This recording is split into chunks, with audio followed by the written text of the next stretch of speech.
The rain started coming down and the sound on the roof of my truck, I fell asleep instantly. And I was like, shoot, of course I just left my raincoat and all of my gear that I'd planned for this moment with my crew. When you say it's developing this grittiness and this toughness, it's still not this glamorous, extravagant version of it. It sucks really, really bad. In reality, it's really not sexy at all. Hello, everyone. Welcome to Good People, episode 7. Today, I sat down with my good friend, Kat Edwards. She is a business owner, fitness and nutrition coach, and an endurance athlete. Today's episode, we talked about her most recent experience completing and running 100 miles. Before we begin, if you're on YouTube, please consider subscribing, liking, and commenting on today's episode. Enjoy the show. Welcome to the show. Thank you for taking part in this immersive listening experience. A meaningful existence is a moving target that, no matter how close, will always be out of reach. We hope this message finds you with an outstretched hand. As we attempt to uncover complex truths, remember, life's toughest questions can be answered if we all just focus on one thing: being good people. Kat, thank you for doing this. Welcome to the show. I'm excited to be here. Let's just go. How are you doing? Like, how have things been going?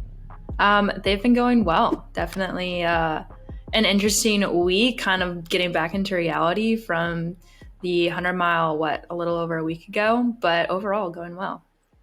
Cool. 100-miler is something that we'll definitely get into and honestly probably talk to the majority of this podcast about. But let's start with, you recently started a business, WELLKEPT. What is it and what is it that you do? Yeah. So I'm a coach. WELLKEPT is my business. I coach endurance athletes through strength and nutrition. So I work completely virtually, coaching cyclists and runners through their full training program. And then I also work on the nutrition and lifestyle coaching end of things with non-endurance athletes, moms, dads, quote unquote, like normal people, as well as athletes. And so helping them dial in their nutrition, their lifestyle, so that they can perform at their best, whether that's to play with their kids healthfully for the long haul or to perform for their sport. Cool. Us regular folk. Regular folk. Yeah. Okay. 100 milers, 100 miler. Was this 2 weeks ago? It'll be 2 weeks on Saturday. So about a week and a half. Yeah. Right on. Something I'm really excited about is you crewed me for my 100 miler attempt in September last year, and I was able to help and crew you. For those listening, crewing is just like when you go and help people. You meet them at certain spots and you give them food and love and support. I know a little bit about your mindset and belief system that goes into these sorts of things, and it's a very different perspective from mine. And I think the way that we each experience ultra marathons is very different, probably on the different ends of the spectrum of what you could experience in an ultra marathon. So I think this is a cool conversation to have because you've done it, I've done it, and we have a lot of takeaways from each one. And I'm just really interested to talk about, now that you've had some time to reflect on it a bit. Obviously there's probably still reflection to come in the coming weeks and months and potentially years, but what those differences are. And I think it'll be a cool thing for people to listen to as well. So let's just start with, like, what is it about ultra marathoning that draws you specifically into it? I think that's multifaceted. I think it's easy to say, like, oh, I really like to challenge myself. And I feel like that's kind of a common answer when people enter to do hard things. But I'd say that's really fair. I love to challenge myself. I also absolutely love the discipline of training. I could honestly, as much as I love being competitive, I could honestly train all the time and be super content because I just love that process so much. But at the same end of it, in an ultramarathon race, there's so much that you learn and you experience that you cannot replicate in any other setting. So I run and train for ultramarathons because I love the process of training. I love the process of learning and how many parallels come with that sport as well as life. But then I also love the experience that you get when you're racing, and I want to take the sport as far as I can. So in that end of it, I do want to be a competitor in it, but I also love what the sport has taught me as an individual and as an athlete. Cool. And yeah, like for me, it's, you want to be competitive with this and you have a lot of potential and excitement in regards to that. And I'm totally on the other end of like, I don't care how long it takes me. I'm going to get it done. And in fact, I really don't like doing the actual event, to be honest. Like the stress of the week leading up to it, the feelings you get before you go, the feelings you get at the start line, and actually going through it is just annoying and a chore. And I do like the training side of it. And I think in some ways I haven't really even worked out myself why I like to do them or why I have done them, or if I'll continue to do them at whatever rate I do them at. But um, it's just fun and interesting to have conversations with, because most of my friends who do them are similar and like, I just love running. And I wouldn't say I love running. I like really challenging myself.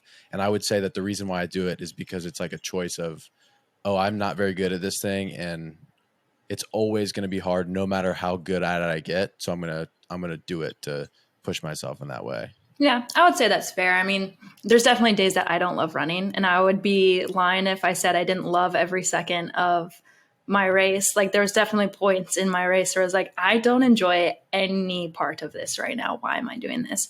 But then at the end, there always comes this point where you're so empowered by what you're able to do, and you learn so much, and just kind of blown away by what your body can do, that it keeps you coming back for more. And similarly with training, the ripple effect it has on just the constant discipline of it and what you get from it outside of just the fitness gains is what keeps me coming back to it while also wanting to get better at it, if that makes sense. Like, I definitely don't love it all the time, but I do love it and the process of it, if that makes sense. Yeah. I think if anybody said I'm doing this, I'm running 100 miles for my health, is you've surpassed the limit of running being beneficial to your health. You're good. Do something else. Yeah, I would question their definition of health. That's for sure. Yeah. Why did you do this 100 miler? Maybe not necessarily specifically the race, but what was the thing that led you up to doing 100 miles? Yeah, the catalyst was I actually crewed. I guess what got me into ultras in the first place was I had crewed a friend's 100-mile race, and at that point, I was getting back into enjoying running again. I had taken some good time off after racing competitively for 10 years because I got very burnt out, and she invited me to come and crew for her. And I was like, yeah, absolutely. I'd love to. And I was pacing her in the middle of a night section, and it started freezing rain, and she was falling asleep running. She was getting hypothermic, and I was holding her up. And all of the people around that were either stopping to check on us or just the community support in the middle of the night. And I was like, wow, this is so cool. First of all, she pushed herself to the absolute limit to get to this point.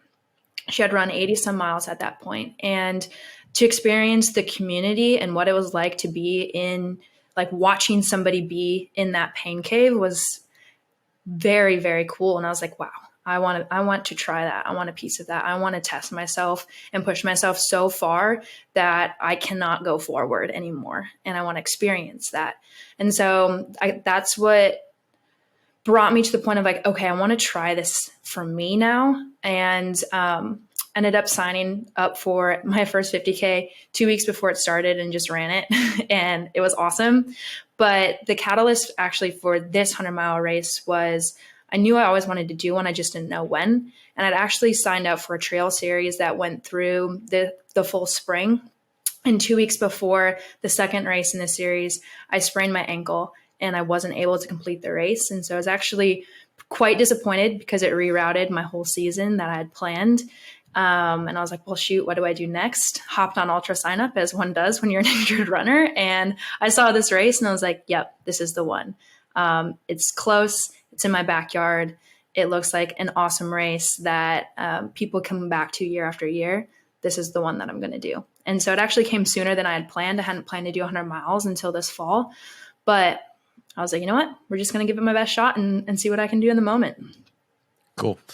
Something you said there that I would like to point out is how awesome the community when you run ultra marathons are. Like, if you've done CrossFit, you know a little bit of what this feels like the CrossFit community and embedding yourself in a gym.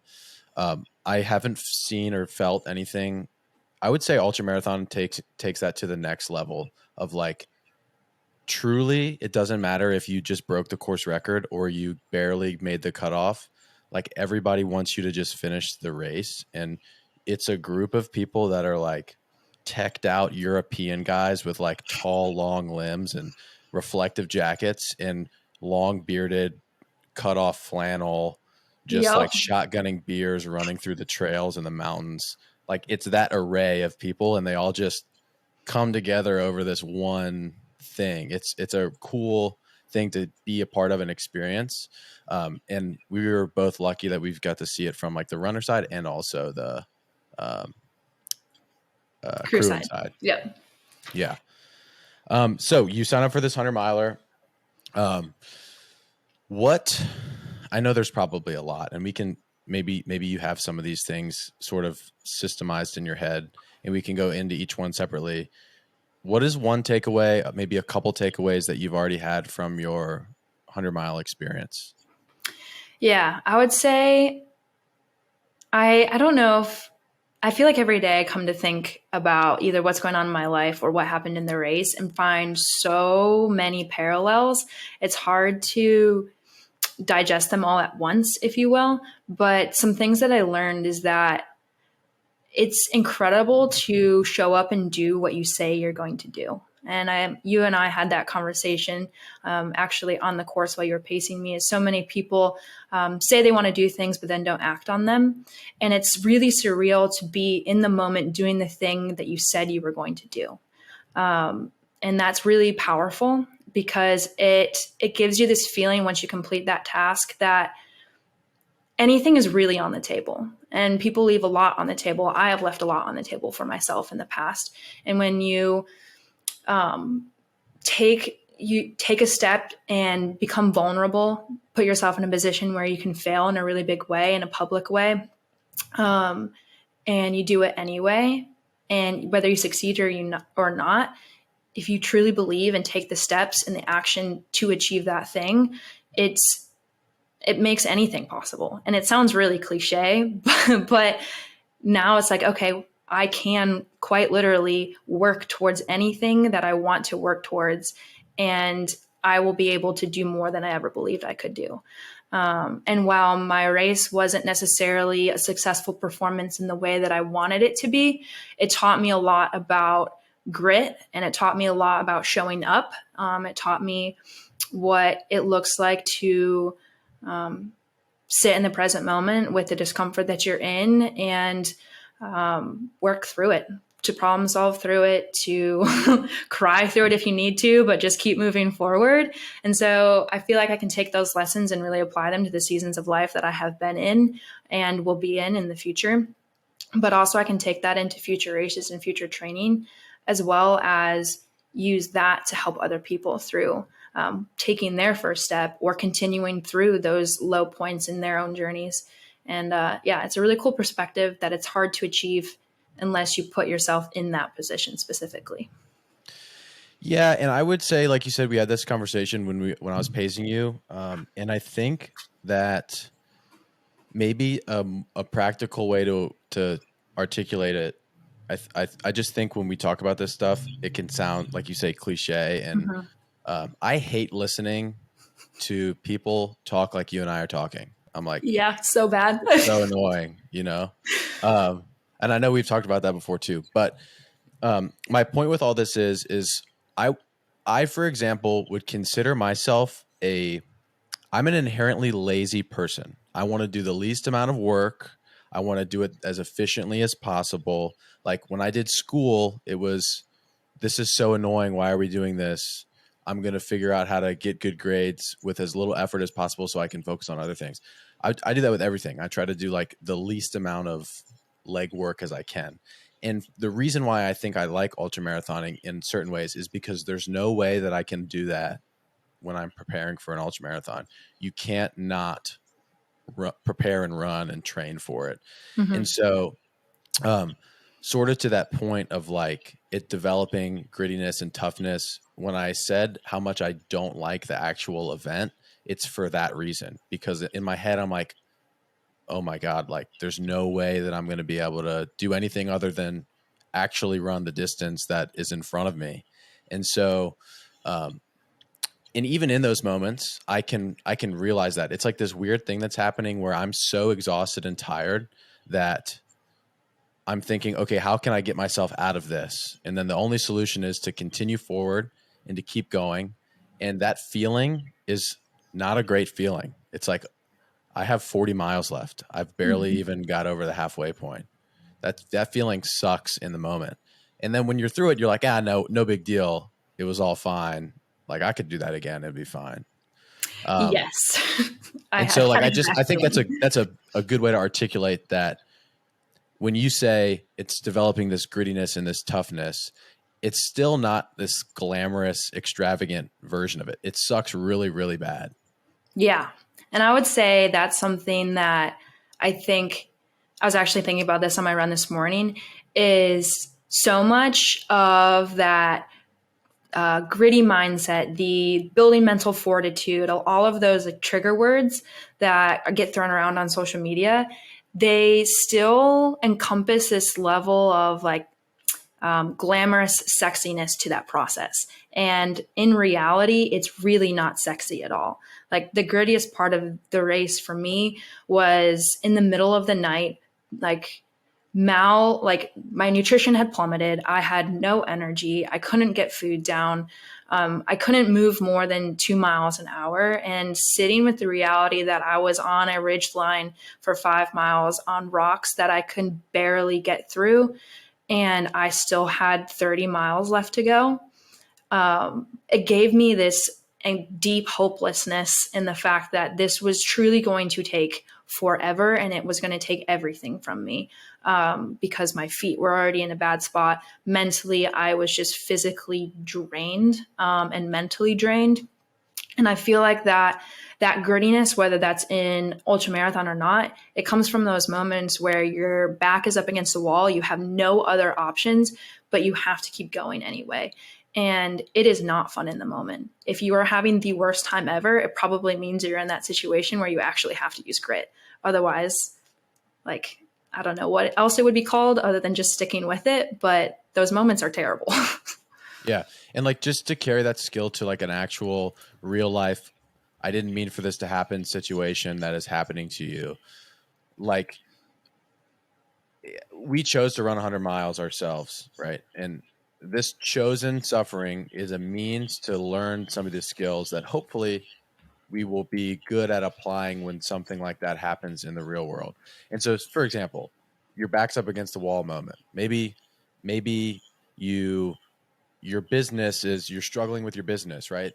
And you don't know if something's going to be successful one day or the next. And that's a real life backs up against the moment that actually has some stake to it, because you can't just say, hey crew, pull me out of this race. I'm not going to finish this one. We'll come back next year and try it again. Right. And so you can hope that, when stuff like that happens to you and you're in the real world, if you have this in the real world, you have the perspective to apply some of the things that we've learned through these challenging things in the moment. I'm very fortunate that I don't really think that I've had to apply some of these things to real world to any major degree. And I guess I'm curious if, like, what are your thoughts on that? And if you feel like, is doing this chosen suffering skill building thing enough to prepare us for stuff like that, the real stuff? Yeah, I think they do in some respects. In other respects, they don't. I feel like I definitely use some of the skills and the fortitude that I had to develop through this very hard season of launching and building my own business. And I was able to tap into some of that to actually get through my race. And then I can use some of the things that I learned in my race to continue to get through the seasons that I'm in. And a lot of it, I think, comes down to not necessarily direct skills, but more the character required to get the skills, and then also the persistence to get through those seasons. So it's more of a character building, which then that character becomes part of you, which helps with whatever you get yourself into, whether that's a tough conversation with a coworker or the tough seasons of building a business where your back is up against the wall and there's not a whole lot of security. You don't know what's lying ahead of you. You don't know how long it's going to take. You don't know if you're going to absolutely publicly fail in front of all of your family and friends, or if maybe one day you'll get to a point where it becomes a little bit more safe and secure. So those things kind of emulate what you experience in a race. And I would say, especially when you hit like mile 80, where like, wow, you've covered all of this ground and yet you have so far to go. The dealing with those feelings and those emotions and learning how to just keep putting one foot in front of the other to get through the finish line and grit through that also helps me get through the points in my life where business is hard and finances are hard, or I'm working on a task that is above my skill level. I know that if I continue just trying to get one step at a time, it's okay if it's not moving as fast as I want it to go, but the persistence and continuing to take another step will get me somewhere. Even if my business still doesn't work out in the end, it still has taught me how to persist through something, which will then carry on to whatever the next opportunity is. So yes, I think there's carryover in both. And I think a lot of it has to do with more character, with how you deal with hard things in general, than necessarily direct carryover of skills, if you will. Yeah, that makes a lot of sense. And I guess I've never really thought about it that way, but like that's a good way to put it. I know that I've done things that I never thought I could do before. And 3 years ago, if you told me that I was going to try to sit on a podcast and have conversations like this, I would have been like, number one, I don't think that I would be comfortable enough to talk in general. And number two, like, what do I have to say to people? And so it's almost like this resume building thing of, you know what, I think I can do things that are challenging, or, you know what, I think I can push myself outside of in my case, it's like, the last thing I want to do is run 100 miles, because there's only one way to do it and you can't hack your way through it. And so, you know what, I can do stuff like that every once in a while. Like, I'm a little bit more capable of these things than I thought. Have you given any thought to, so for me, my 100 miler is broken down in almost like 3 acts. I think I've told you this before. Yeah. It's literally almost to the mile of each 50K, or sorry, each one, 50K rather. So like 33 to 34 miles. There's a beginning that happened so fast for me. And I remember leaving the 35-mile aid station at like 2 a.m, telling you guys like, wow, I'm really surprised at how good I feel right now. And immediately upon leaving, we started up this like 4-mile insane climb that just probably took everything out of me for the rest of the race. There was this grueling middle section of like 33 to 65, but it really wasn't that bad. And then 65 pretty much to the end was probably the worst I've ever felt in my life. And I'm curious if like there's anything in your race that kind of stands out, or if there's a story that you're telling yourself about that experience. Yeah, I would definitely say mine's kind of similar. I would say the first 50K is absolutely a blur. I have a couple memories on the first ridgeline. I had issues with my shoes right off the bat. I think they were mislabeled in manufacturing. They're the same shoes I've used and trained in for months, but in same size, everything. But for some reason, whenever I was on that ridgeline, my feet were sliding all over the place. And I immediately was concerned about hot spots because I wouldn't see you all until mile 12. Got to mile 12, changed my shoes. From that point until when I saw you at the 50K, I have very little recollection. I think I was just an autopilot moving. I do remember having a hard time eating a lot, but that was pretty much like through the first 50K, not a whole lot going on. And then the next, I think, major middle chapter would be whenever I left you all at mile 38 or 40, I believe, and headed out for a ridgeline and got caught in a storm on that ridgeline. And I think that is probably one of the biggest exclamation points of my race because of the fear that I experienced, as well as how I surprised myself and how I handled that fear, and was able to move forward despite how I felt in my head. And then came and was able to pick up you. And I think the next part of the race is a long 40 miles, I would say, and just arduous and slow terrain in which I thought the race would never end. It was just slow moving. I struggled a lot with foot pain, struggled with like being able to eat food for a long time. And that lasted pretty much from when I picked up you at 54 until mile 87. And then at mile 87, I just got to the point of acceptance and had an amazing amount of pancakes that really turned my mood around. And I was able to kind of accept where I was at and move through the last 13 miles to the finish line. So I'd say not clean 50Ks, but more of experiential of like how I was feeling highs versus neutrals and lows through the course. Cool. Let's go back to the middle part where it was raining and you literally just said, I got caught in a storm and it was like really hard. I want people to understand what this was.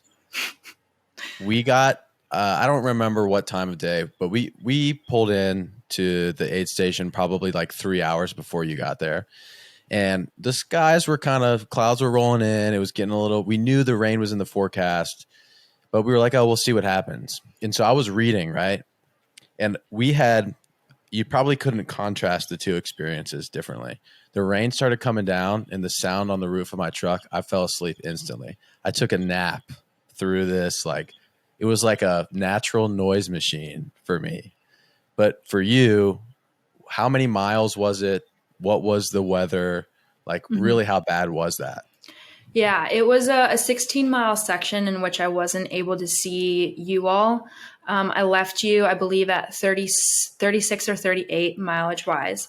And it had been really hot, clear skies. I had been carrying my raincoat, my buff, and extra socks in a Ziploc bag in my pack the whole day, expecting it to rain at some point. But it was getting so hot. I was like, I want to shed weight. This is a really long section. I want to have extra space for water. It's supposed to be a long ridge line in the heat of the day.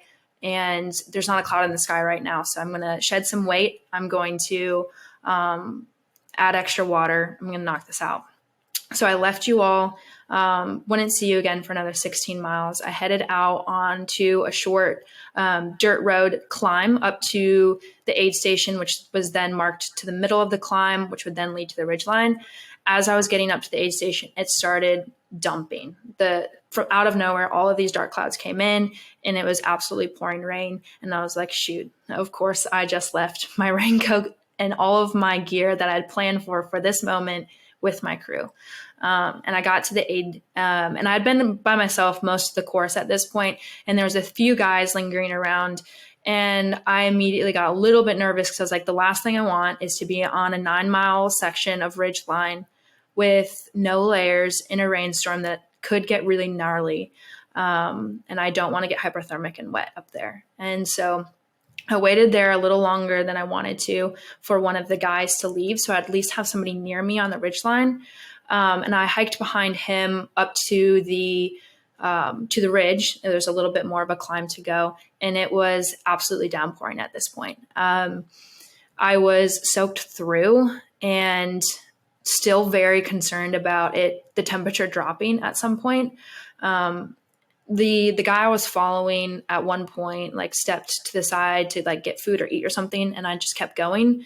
And I was on the ridgeline at this point. It started thundering overhead, and the wind was blowing pretty hard.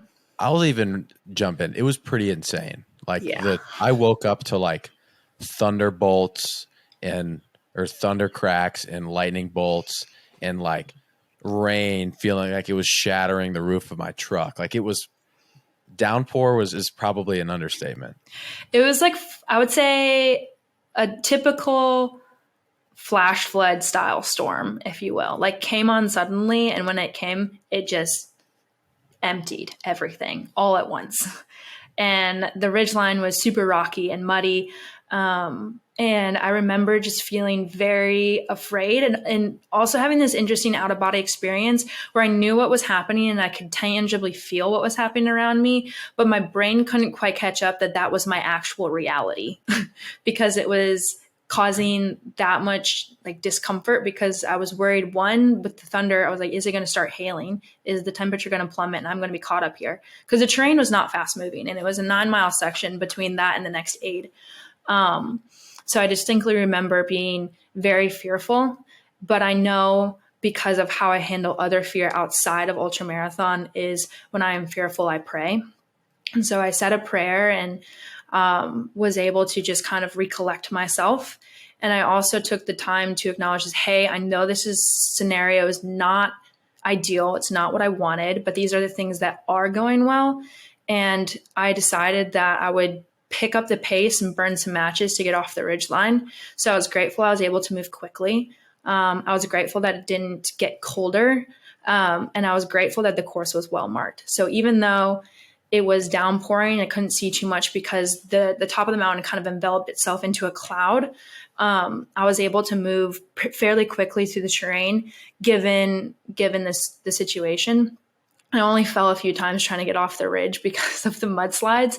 But I think that was a very big exclamation point for this race for me, because one of my biggest fears going in was being caught in elements that I could not control on course and being far away from crew or from aid.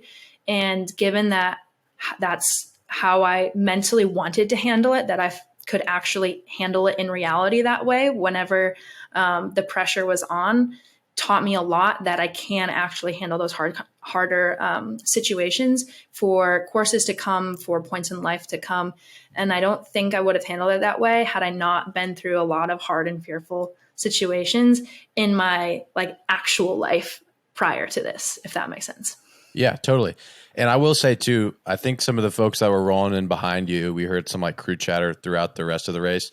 That section knocked a bunch of people out because of hypothermia. You got through that 2 or 3 hours before it got dark, but I think the people that were having to traverse that ridge in the dark were hypothermic. Yeah.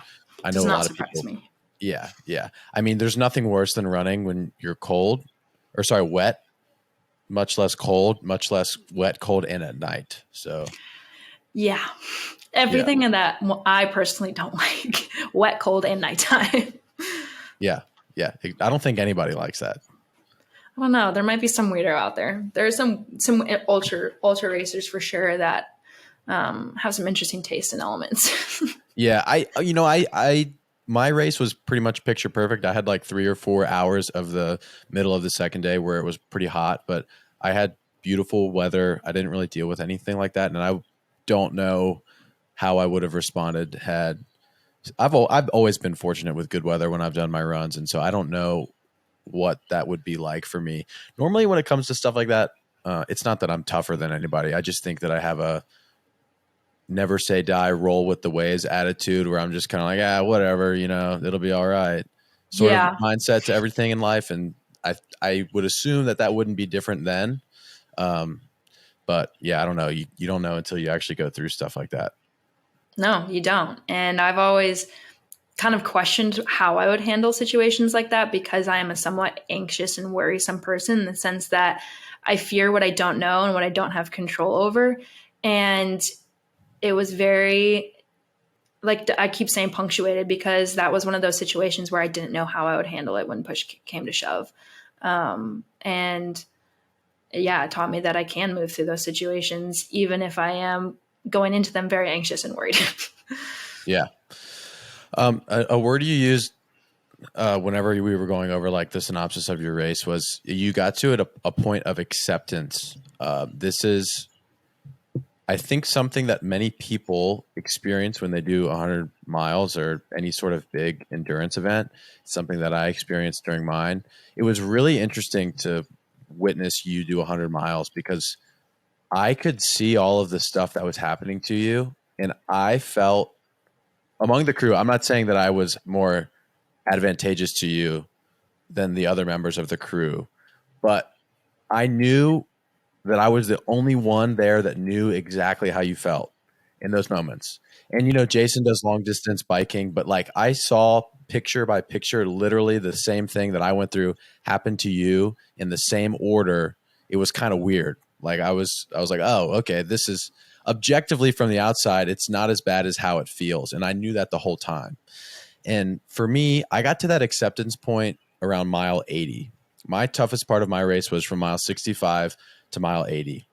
And to just gloss over that pretty quickly, at mile 65, I came into the aid station and I said out loud to the parents of the guy that was running the whole thing with me, I was like, I've found a new low. Kind of joking, I was trying to kind of make fun of myself in the moment, but Sam, the guy I was running with, his dad said, well, we'll try to pull you out of it. But that was honest. Like, I've never felt as bad as I felt coming into mile 65. And it got worse for me after that point. It was starting to get hot. I sat down and I was sitting among what I would describe as infirmary. Like, there was people with their feet up groaning, like blisters and bloody toenails, and it was disgusting. I didn't have as much of that stuff going on, but I just remember being there mentally like, wow, this is not a very pleasant place to be right now. I changed my clothes. I got some food. I was taking shots of honey to try to get some nutrition in. And we head back out. And I remember limping away. And it was the first time that I had realized that my ankle was very, very swollen. And it's kind of one of those things that once you get started again, the pain, it's still there, but it goes away. You know exactly what I'm talking about. But it was just like this monotonous section through the middle of the day when it started to get really hot. And we pulled into I said mile 80 before. It led up to about mile 88 is when the challenge really ended for me. We pulled into the mile 88 station, and I remember feeling okay, but it was starting to get dark, and I knew it was going to get tough. And I knew that the section that we had ahead was the hardest part of the race that I had left over. There was these 4 miles of long, winding trails. There was no switchbacks except for one. And the one switchback was right at the very top of the mountain when I would know that we were going to kind of start a descent down towards the other side, towards the mile 88 aid station. And I remember just sort of grinding through this. And honestly, mile 80 to 84 till that switchback felt about as long to me as the first 33 miles of the race. Like, it was so grueling and long and intense. And when we finally hit the switchback, I got up to the top, and Jason, he actually like turned around and saw me, and I was just kind of like waving in circles, dizzy. I knew I was out of it. And I spent the mile 84 to 88 aid station in and out of this, literally sleep running. And it took us an hour and a half, but I remember probably 5 minutes of that section. And not like, oh, it happened so fast. Like, I literally was asleep. I wasn't conscious for the majority of it.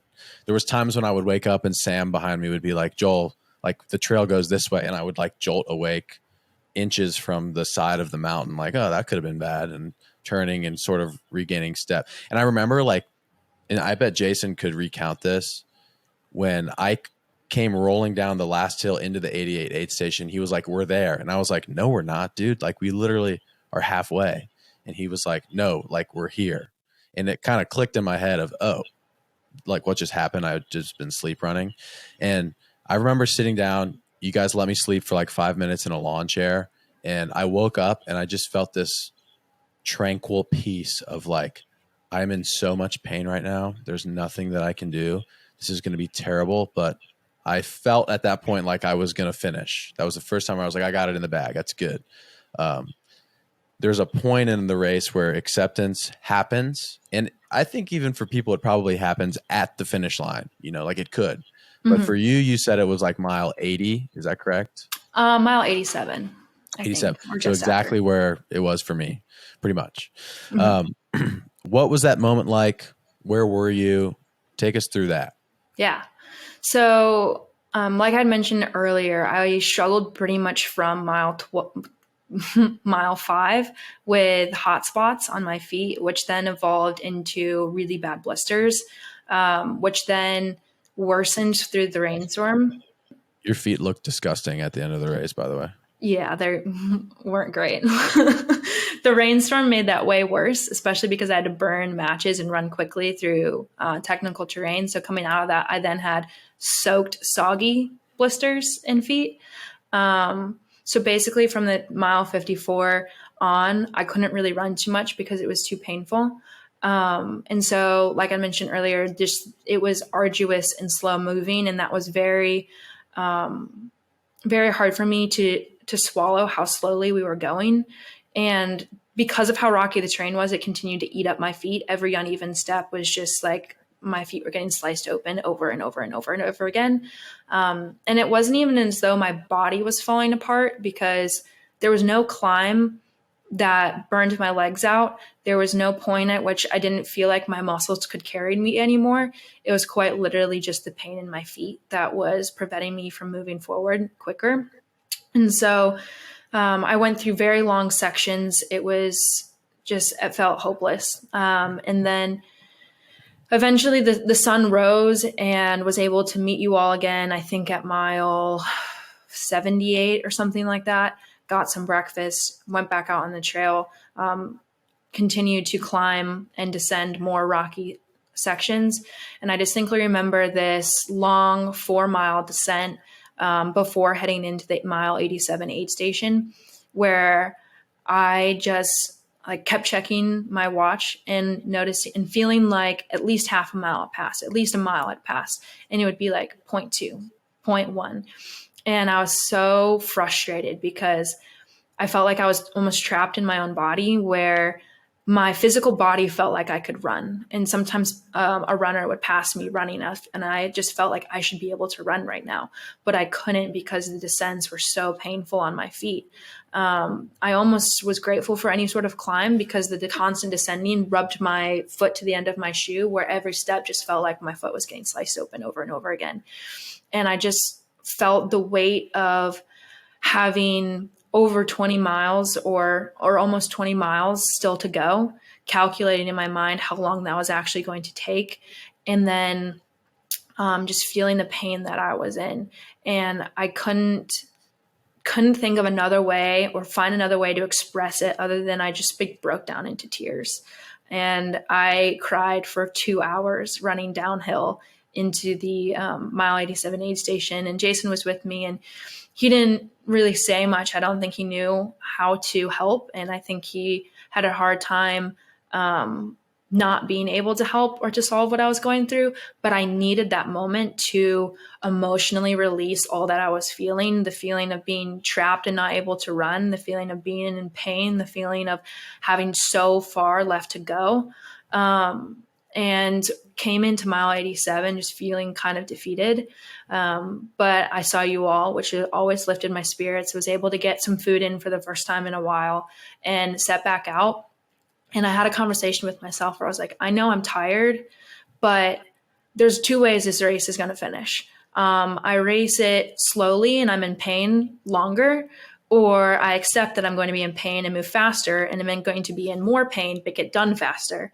So I just came to the acceptance of like, this is my reality, and at the end of the day, I want to be proud of how I finished this. And so I just let it be and tried to disregard the way that my feet felt and just focus on moving forward.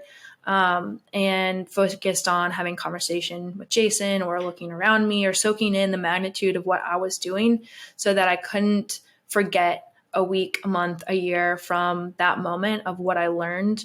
And no one can take away the experience of your first 100-miler. And so I was trying to then accept where I was and practice what you had told me on the course of just being in the mile that I was in, being present, and just kind of accepting where I was at. So basically the last 13 miles, I smiled, I moved faster, and I was able to get it done without the mental low point that I had been in for the last 30 some miles. Cool.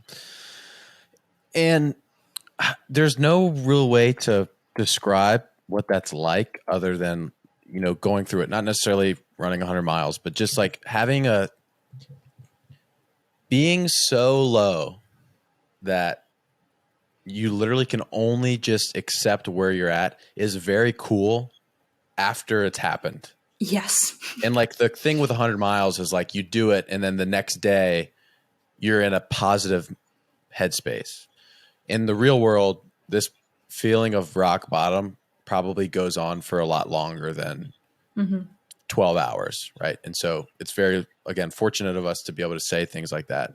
But that's something that is a crucial part to having good things come from bad situations. It's having hindsight, right? And so a good lesson there is no matter how long it takes, no matter how low you are, no matter how low you get, as long as you keep going, whether or not you reach the very pinnacle of what you're trying to accomplish, or you're just well up the hill, having hindsight and being able to reflect on the low moment is a very cool feeling to have. And I would say that that's probably my favorite part of the race, is being able to look back and like see where along I just accepted the fact that I was going through what I was going through, and then I just kept going. Mm-hmm. Your mindset is like, it seems, is I can do this. My mindset was like, whatever, it'll be done eventually. But both are the same. The moment of acceptance was a cool thing for me. Yeah. And I definitely, I think the hindsight that you learn from experiences like that can give you the tools to have present moment awareness in the future, whether that's something in your life or in another race, because you've gone through something similar. You knew how you dealt with it, and then you can take that experience and apply it in present moment. Because hindsight's always 2020, but what if we can apply hindsight in the present? That's even better, a better skill to have. And that's actually something that I've been working on with a couple of my clients who've gone through some very long, low life points, and their ability to pull back and have the perspective on the moment that they're in and focus on gratitude and awareness. And they've been able to pull themselves out of situations that would have previously put them back into a low. And that is an invaluable skill that anyone can practice, whether you're running 100 miles or go to the gym or don't work out at all. But learning from your experiences is the best possible thing that you can do. Otherwise, it's just a useless pain point, if you will. Yeah. If you don't like the thing that is happening to you because of the things that you're doing, then start doing something else, and then use those little micro interactions of the positive stuff that happens as like reinforcement to continue to do those things. Yeah. Awesome. I think with ultra marathoning, there's things that build you up, and then there's things that tear us down, right? I think that we can look at it, and the building up stuff is like, in the moment, I'm reflecting on, this is going to make me a more confident and capable individual. The tearing down is like, I've never felt worse in my life. It doesn't seem, at least to me, there's a lot of middle ground there as far as how these experiences go down. It's like, this made me more confident, this made me less confident. I personally look back at experiences and value the things that tear me down way, way more, right? And it's not even in like a trying to be a motivational, they make me stronger way. It's like, I really appreciate when I run 100 miles that I leave that experience feeling like I'm more like everybody else, that I'm not special, that I could have just as easily gotten hypothermic, or something happened where I flunked out. Like, that doesn't make me a special individual for finishing. I'm curious if that's something you've given any thought to, if you sort of agree with that sentiment. And if so, which one of those things do you feel like is where we get the value from the runs? Yeah, I would agree with you from the standpoint of, I learned more from what tore me down. Simply put, I have always been a very confident person for as long as I can remember. And I almost found too much comfort in my self-confidence, that it created a level of complacency where I didn't actually put myself in positions where I was set up to fail or could fail in a very public way. And so by actually putting myself in a place where my self-confidence wasn't very high, where I actually was in a position where I didn't have all the answers and I didn't know how things were going to go, I learned more from that, and honestly, like, I didn't need more self-confidence, if you will. It was more like, I want to actually test the value behind the confidence that I do carry. Like, is that real, or is that just like an ego? And I've been in a lot of situations this year that tested my self-confidence, and that's a very real lesson that I needed to learn. I was like, I didn't need more of it. I needed to actually be humbled and practice, and be tested and put on the battlefield, say, hey, how could you actually handle these things, and get beat down and try to get back up, if that makes sense. Yeah. Yeah. And I think like that makes a lot of sense, you saying that. From my perspective, I'm somebody who's never really had a lot of confidence growing up, especially. And people say I shouldn't be as self-deprecating as I am about certain things. If you ask me, I don't think that I genuinely say, like, when I say a negative thing about myself, when I do something, I'm like, oh, you stupid idiot. Like, don't do that.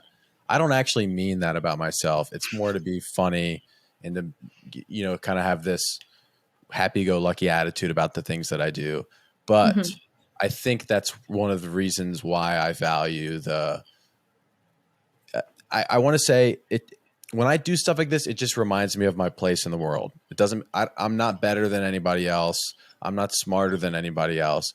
I'm not more capable necessarily because of anything inherent. Like, I've literally seen it with my eyes that anybody can run 100 miles. And I really do believe that if you Mm-hmm. properly train for it.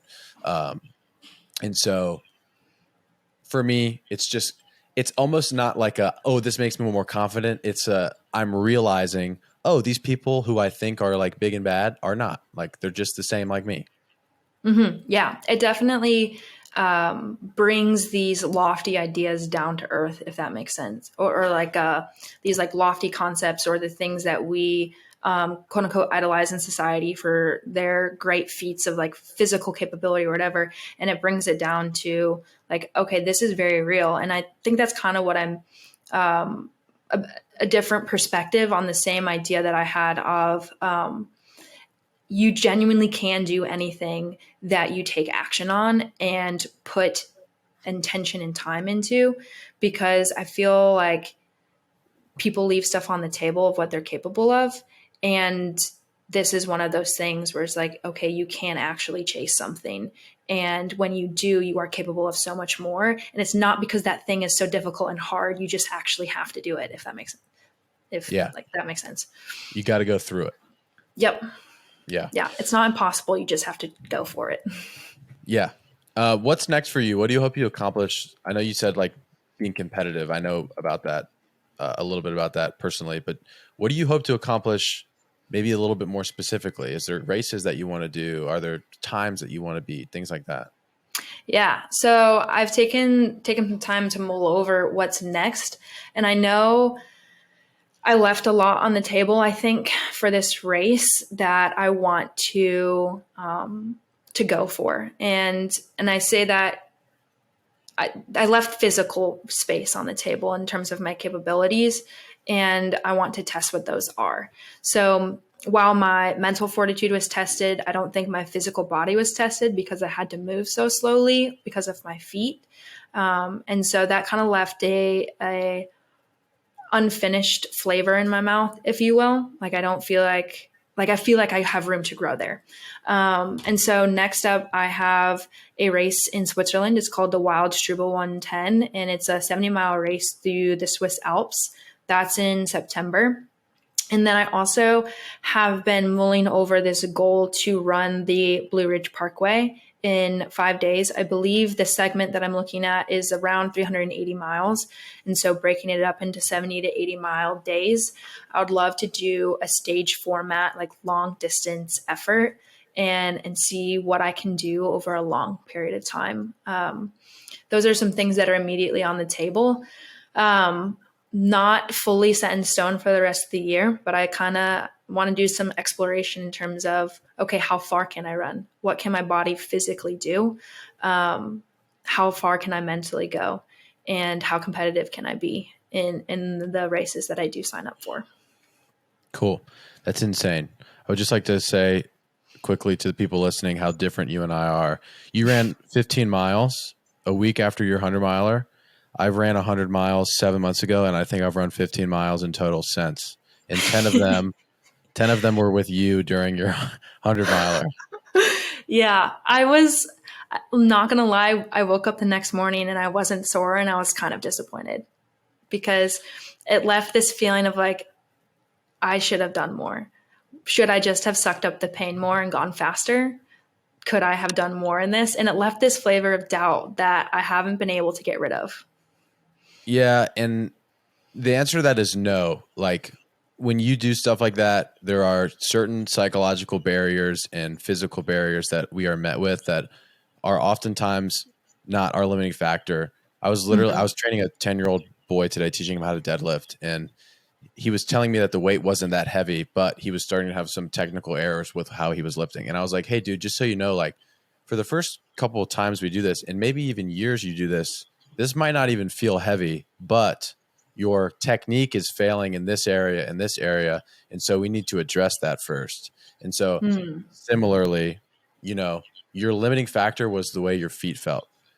I know exactly how you feel, sort of. I didn't have blisters or wet feet nearly as bad, but like my feet felt like lead bricks just slapping the ground, and they were in so much pain. And I was definitely extremely sore muscularly too. But the biggest thing that I faced was my feet, my ankle, and my knee pain, or swelling essentially. That was so bad. And so, like, the reason why you weren't as sore is because you train your body so hard. And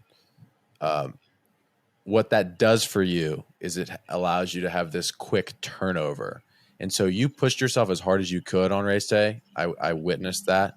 And I would say that any doubt you feel with yourself is unwarranted, because what you have allowed yourself to do is recover, get back to the thing you like doing, which is training, and continue to knock things like this out. And over time, this one limiting thing is going to develop, and the attributes involved with making sure that that doesn't happen will improve, and it won't be as much of a limiting factor for you going forward. That's fair. I appreciate you saying that. Thank you. I also like the limiting factor thing, because I think that also teaches me points where I can improve for the future. And I've got a few top of mind. So that's a very, very wise point. Thank you. I'm a wise guy. No, you are a wise guy. What to you is a good person? I think a good person is twofold. And there is actually one word that I've been sitting with for a while now that I came across in a study, and it's a Hebrew word called hesed. And it is used in the Old Testament of the Bible a few times, but essentially there's no English translation, but a lot of the English translations word is love. But this word specifically means a deep and meaningful care, a deep care for somebody that is shown through compassion, generosity, forgiveness. And it is a deep character trait that is shown to another human being, where you deeply care for their well-being. So to me, a good person strives and seeks to show hesed to the people around them, while simultaneously working on their own character and personal development, so that they can continue to show that to the people and those around them better. And we had a conversation briefly about this on the trail as well, is that to be a better and good person requires continual commitment to becoming a better person yourself. And I think a lot of people are very fixated on their personal journey, which I think is really important. But the next step from there is taking your own personal growth and impacting the world around you with your growth. Otherwise, you're just kind of keeping it to yourself. And I don't always think that there's as much fulfillment impact when you keep it to you. But when you spread it, it becomes so impactful to the world around you. So whenever you can show generosity and kindness and care and compassion and a genuine love and care for the well-being of those around you and the world around you, only good things can come of that. And I think that all of the people that I have been greatly impacted in my life have shown those characteristics to me. Cool. That was a great answer. Did you prepare that answer? I have thought about this every time. I've listened to the Good People podcast on so many runs. And whenever it finished, I always sat with myself. It's like, what would my answer be if Joel ever asked me this question? So has it been prepared over many long runs? Yes. Cool. That's actually an interesting thing that I never thought. Literally the origin of that was, I just really love the name Good People. Like, it's very simple. I just love that for a show. And so I was pretty adamant. Me and Cayman worked on sort of developing this together. And the way we started asking this was, on the first episode, he's like holding up this piece of paper that I can barely read his handwriting. That's like, ask him what a good person is. And I was like squinting to read it. And I asked the question. And then afterwards he was like, dude, we should ask this to everybody. I never thought about it from the perspective of like, it would get people listening to think about the answer to that question themselves, which that's kind of cool. I've spent a lot of time actually thinking about that question in its own application to me, and if I'm actually living it out in the way that I think it means to be a good person. So I think it's a great question. Where can people find more from you if they want to follow your journey, follow what you're doing, maybe get coached by you? Yeah. You can follow me personally on Instagram. I'm at cat.elizabeth_.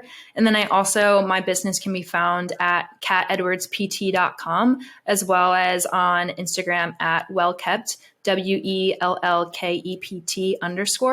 And if you're not sure where to find those other links, they're all linked on my main page, cat.elizabeth. Cool. And we'll put them all on the show notes and everything like that too. I appreciate that. Thank you. Cool. Anything else you want to add?